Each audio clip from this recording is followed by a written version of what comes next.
What does Jesus mean when he says blasphemy of the Holy Spirit will not be forgiven? And why would God make such a terrible ultimatum when people are trying to seek the truth but just feel like they can't align themselves with Christianity? I'm answering your question. Hi, I'm Jeremy. I'm a deep skeptic, also a pastor.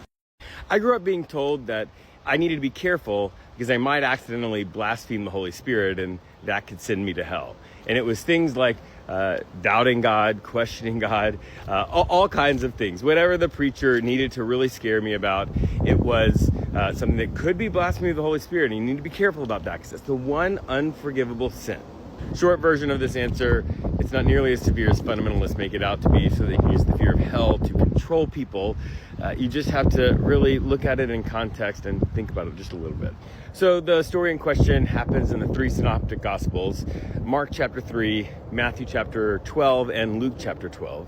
And the verse that is talked about is that Jesus basically says that anything that you say against Jesus, that can be forgiven, but any blasphemy against the Holy Spirit will not be forgiven. It's an eternal sin. Now, biblical scholars will tell you that to understand what this means, you have to look at it in its immediate context and its broader context.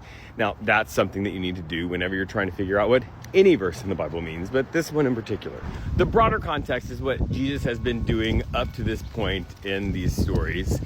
And that's things like healing people, standing up for victims of injustice, driving out demons, all kinds of things like that.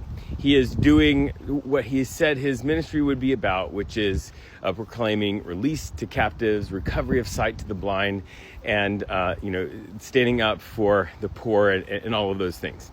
Now, when you get to this moment, all of that is being brought into question by the religious leaders of that time. And these religious leaders come up and say that all of this good stuff that Jesus has been doing has not been him doing these things. It is by the power of Beelzebul, the prince of the demons, basically Satan. And they're saying that these things are evil, not good, that their source is evil, not good. And Jesus' response is like, hey, you want to talk about me, say bad things about me, it's fine. You want to call justice and love and mercy evil? That's a problem. Blasphemy of the Holy Spirit in this context is not saying that you don't believe in the Holy Spirit, that you don't believe in God or Jesus or any of that. It is saying that righteous actions, that acts of mercy and justice and all of these things that Jesus has been doing, that those things are evil. That those acts are evil and those acts are fueled by the powers of evil. That's what this is talking about. So this isn't some terrible ultimatum or technicality that God has created to be able to use to send some people unexpectedly to hell. This is pointing out a particularly insidious kind of evil.